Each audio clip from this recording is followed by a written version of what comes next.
Imagine spending years building your website. You hire writers, you publish hundreds of articles, and finally, one of them ranks number one on Google. A potential customer searches for the exact question your article answers, but instead of clicking your website, they see an AI generated answer on top of Google. They read it, they close the tab, and you receive nothing. No visitors, no leads, and not even the satisfaction of watching someone reject your cookie banner. That is already happening. Research from Pew found that when Google showed an AI summary, users were almost half as likely to click a traditional search results. But here is the strange part. Google search is not collapsing. In its latest recorded quarter, search revenue increased 17%. So Google is still growing, users are still searching, but many websites are receiving fewer clicks. So how can all three things be true?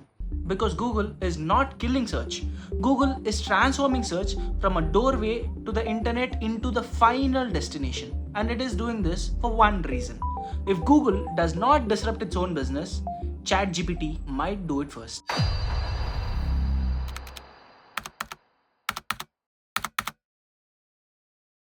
For more than 20 years, Google operated one of the best business models ever created.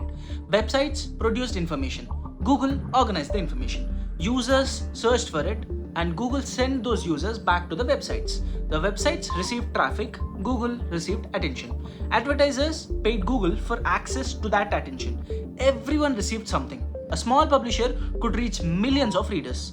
A software company could acquire customers through educational articles. A local business could appear exactly when someone was ready to buy. And Google quietly became the gatekeeper between human curiosity and almost everything on the internet. The system had problems. Search results became crowded with advertisements, affiliate pages, and articles mainly written to please an algorithm. You could search for one pasta recipe and somehow end up reading about the author's childhood trauma for 11 minutes. But the basic deal still worked. Websites created value, Google returned distribution, and the click was the currency connecting them. The entire SEO industry grew around winning that click. Companies spent billions trying to rank higher. Publishers hired entire teams to study keywords. Businesses produced articles for every possible question that their customers could ask. The objective was simple: reach the first page, win the click, convert the visitor. Then, in November 2022, something arrived that made this entire process feel unnecessarily slow. ChatGPT. Traditional search makes the users do part of the work. You type a question, Google gives you links, you open several pages, you compare the information, and then you create the final answer inside your head. ChatGPT changed that experience. You could ask for one complicated question and receive one clear, organized answer. No 10 blue links, no 5 browser tabs, no articles beginning with "Before we understand the answer, let us first understand what the word answer means." Later, ChatGPT added live web search and source links, making it a more direct alternative for questions people previously took to Google. This created a serious problem for Google. Google's most important product was designed to help people find answers. ChatGPT was training people to expect the answers immediately. Google now faced the classic innovator's dilemma. Its existing product generated enormous profits, but protecting that product could make it vulnerable to a new and simpler experience. Google could preserve the traditional search results page and risk becoming outdated, or it could rebuild search around AI. Even if that reduced the importance of the websites underneath it, Google chose to disrupt itself. The first major change was the AI overviews. Instead of only showing links, Google began generating an answer above all the search results. Then came the AI mode. AI mode allows users to ask longer questions, compare options, continue with follow-up questions, and conduct deeper research inside one conversation. Google is also introducing information agents that can keep searching, monitor changes, and help people take action. The old Google helped you find the product. The new Google wants to research it, compare it, recommend it, and eventually help you buy it. That is much larger ambition. Google is no longer trying to be only the first step in the customer journey. It wants to control more of the entire journey.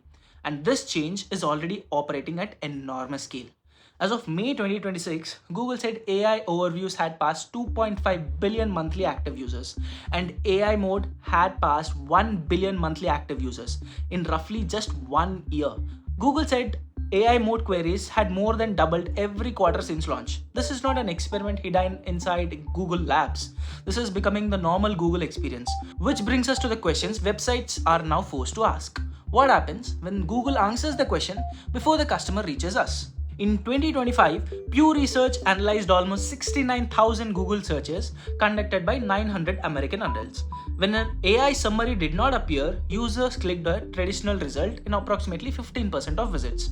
When an AI summary appeared, that fell to 8%. Users clicked the source directly inside the AI summary in only 1% of the visits. The AI summary was not always helping users choose a website. In many cases, it was removing the need to visit one. Ahrefs later examined how AI overviews affected the page ranking first.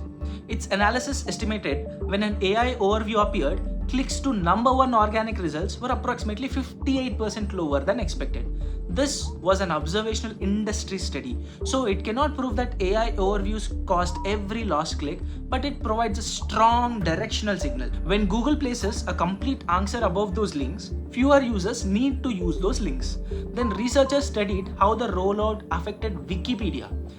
They compared more than 161,000 matched article and language pairs.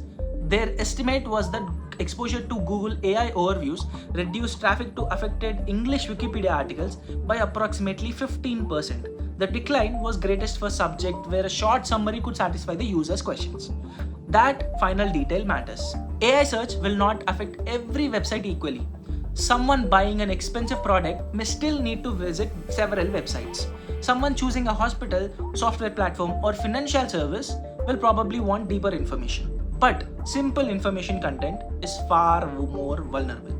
Definitions, basic tutorials, generic comparisons, simple lists, articles that provide the same answer as 20 other websites. AI can read those pages, combine those useful parts, and generate one answer. The websites do the research, Google presents the conclusion, and the customer may never meet the original source. This is where the story becomes more complicated. Google disputes the idea that AI search is simply destroying website traffic. The company says total organic click volumes from Google search has remained relatively stable year over year. It also says that clicks it sends have become more valuable because the users are more likely to remain on the destination website instead of immediately returning to Google. And Google's financial performance is extremely strong. For the quarter ending June 30, 2026, Alphabet reported that Google search and other revenue grew 17% year over year. Total Alphabet revenue increased 24% to approximately $119.8 billion. So, AI is not destroying Google's search business, at least not yet. Google may have found a way to make people search more while protecting or even strengthening its advertising machine. But Google and websites do not need to benefit equally. Google can increase the total number of searches, it can retain the users for longer, it can display advertisements inside that experience, and it can still send less traffic to certain publishers. Both sides of the argument can therefore be true. Google may still send billions of visits to open web. Individual websites may still lose a meaningful percentage of their visitors. The real change is not merely about traffic, it is about who controls the relationship with the customer. Google used to introduce the user to the website. Now Google can summarize the website, recommend the decision, and remain between business and the customer for longer. The websites risks becoming a supplier of information. Google owns the interface, Google owns the user, and suppliers usually have less power than distributors. The most vulnerable businesses are those producing information that can easily be replaced. Imagine a website publishing articles such as what is compound interest, 10 benefits of drinking water, 5 ways to become more productive, 7 business lessons from Steve Jobs. There may be nothing factually wrong with those articles, but their value is easy to compress. An AI system can reproduce the main answer without sending the user to the page. Publishers that rely on display advertising are exposed because fewer visits mean fewer advertisements shown. Affiliate businesses are exposed because AI can compare several products directly. Companies that mass-produced generic SEO pages are exposed because ranking first no longer guarantees attention. This does not mean content is dead. It means commodity content is losing its protection. When everyone can create the same information, the information itself stops being an advantage. But this shift also creates a new group of winners. The winners will be the businesses that possesses something AI cannot easily recreate. Original research, real customer data, first-hand experience, strong opinions suggested by evidence, useful tools, recognized experts, a product or brand people deliberately search by name. An AI can summarize what a founder said. It cannot automatically replace the trust that people care about the founder's opinion. It can describe a company. It cannot instantly manufacture years of reputation around that company. And this leads to the most important meaning behind Google's move. The advantage is shifting from owning information to owning reputation. Founders do not need to panic and abandon SEO. Google's official guidance says normal SEO fundamentals still apply to AI overviews and AI mode. Google says there's no secret technical trick required specifically for AI search. People still need to be accessible, credible, useful, and eligible to appear in traditional Google results. But founders do need to change what they expect content to achieve. Do not publish the internet's 500th summary of an existing subject. Run an experiment, analyze your own customer data, show how a business decision is performed, explain something you learned from operating in the real world. Create information that did not exist before you published it. AI systems still need sources. Your advantage is becoming a source worth citing. Google's own updated guidance system recommends creating unique, non-commodity content instead of simply recycling what is already available online. A founder speaking consistently about a company's decisions, mistakes, and expertise creates familiarity. That familiarity can travel across Google, YouTube, LinkedIn, Instagram, podcasts, and even AI-generated answers. Platforms may distribute the message, but the reputation remains attached to that person. That is why founder-led content matters. Not because every founder needs to become an influencer, but because people are less likely to replace a trusted voice with an anonymous AI summary. Traffic search is rented. Social media reach is also rented. A platform can change its algorithm tomorrow and remove a large part of your distribution. A stronger system turns temporary attention into something more durable. Subscribers, an email list, a community, repeat visitors, customer relations. The objective is not to abandon platforms, it is to prevent one platform from controlling whether your audience can reach you. Website visits still matter, but traffic alone can be misleading. Founders should also track branded searches, returning visitors, subscribers, qualified leads, mentions inside AI answers, and how many customers arrive already knowing about your company. Traffic tells you someone found you. Brand tells you they were looking for you. The difference will become increasingly valuable. Google is not killing the website tomorrow. People will still visit websites to buy, investigate, verify, and compare. But Google is weakening the old agreement that producing useful information automatically earns distribution. The old internet worked through a relatively simple exchange. Websites created information, search engines returned attention. AI is making that exchange far less predictable. Google's decision is rational. If Google does not provide direct answers, ChatGPT or another AI product will. But every time Google answers more of the question itself, the website below the answer becomes slightly less important. The businesses that will win will not necessarily be publishing the greatest number of articles. They will be the businesses creating the strongest reasons to be remembered. Google can take away a click.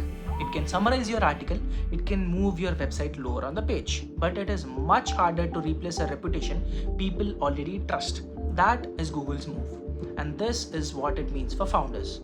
This is Moves and Meanings. We break down the business moves changing how companies grow and what those moves actually mean. Subscribe because the rules of distribution are being rewritten right now.